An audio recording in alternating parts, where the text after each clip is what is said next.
I came to Oklahoma City, I was 42 and it was 1988 and I had breast cancer and they told me I should have been dead 2 months before they diagnosed me.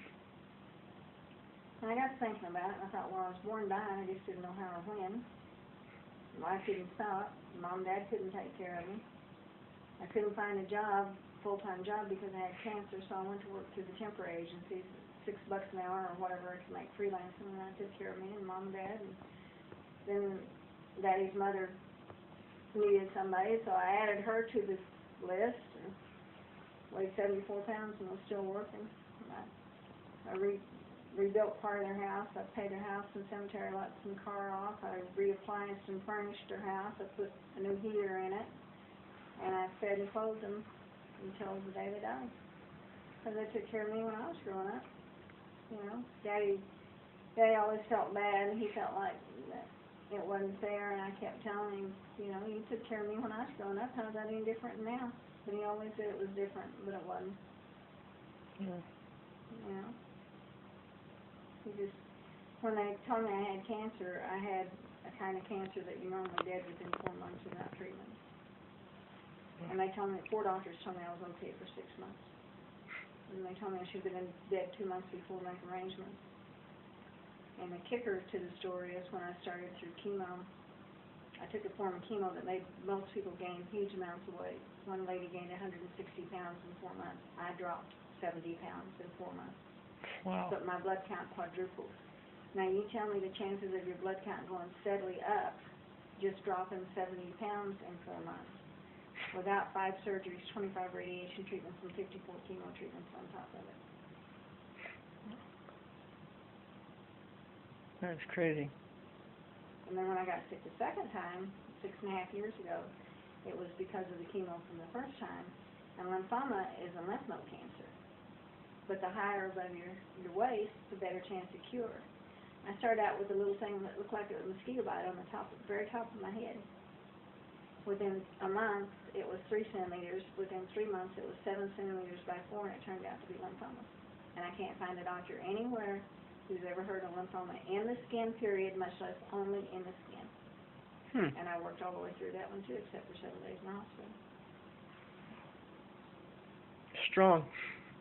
No. God has given you everything inside you that you need to get through life. Yep. But most people never reach in and find that strength. He promised that he would not put more on me or anybody else than they could handle. And if somebody dies, they don't understand that God knows what's coming down the road that's going to be worse than anything anybody's ever gone through. And he promised he would not put you through that. And when we pray for healing, if God doesn't heal the person where they're still here, then we say God didn't answer prayer. But what better healing could you ask for than to go somewhere to be with God where you're never going to be hurt, you're never going to need anything, you're never going to be disappointed? Yeah. What better healing could you ask for? Nothing. And my daddy knows that it's just going to be a blink of the eye till we're going to be where he's at. And if you asked him if he wanted to come back down here, the answer would be no. Oh, yeah. And why would you ask him to come back? Yeah. It's hard. Life is hard. Then why would you ask somebody to come back to that when they can be there where God's going to take care of them and they're never going to need anything ever again? Yep.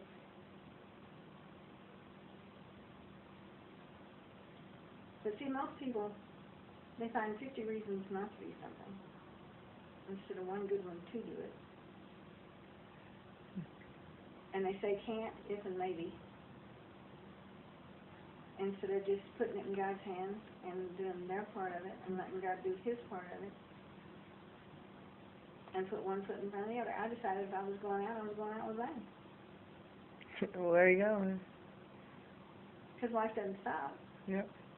You know, you're not going to feel any better at home than you do going on with your life. Yeah.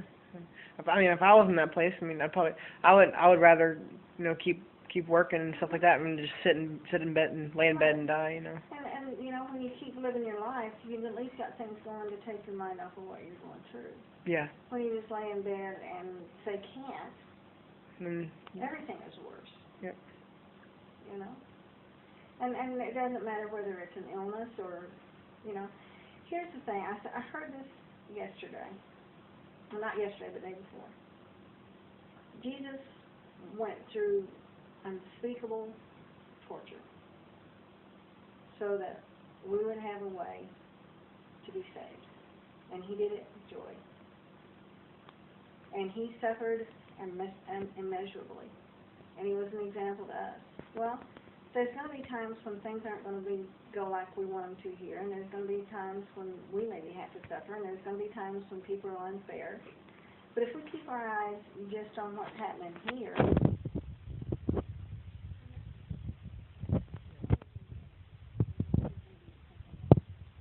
if you keep your eyes on God and on heaven, where you're ultimately going to be for eternity, then it's just a drop in the bucket, you know, and you can go through life with joy and yeah. Preach it, sister. Yeah. I mean, people put cases Yeah. around themselves and everybody else, but nobody can get through the bars. They hold other people responsible for their emotions Mhm. and for their insecurities. Well, nobody else can do anything, handle that but you.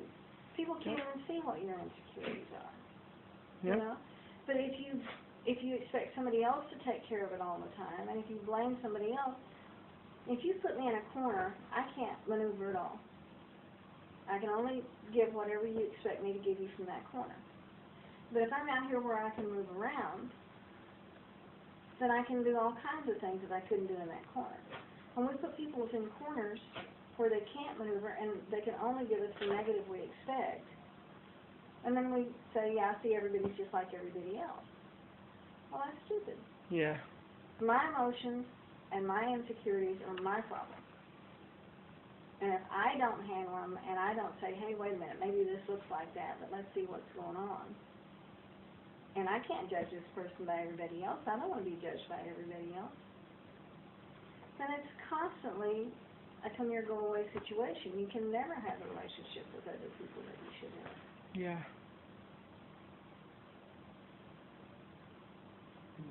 And that's what cancer taught me.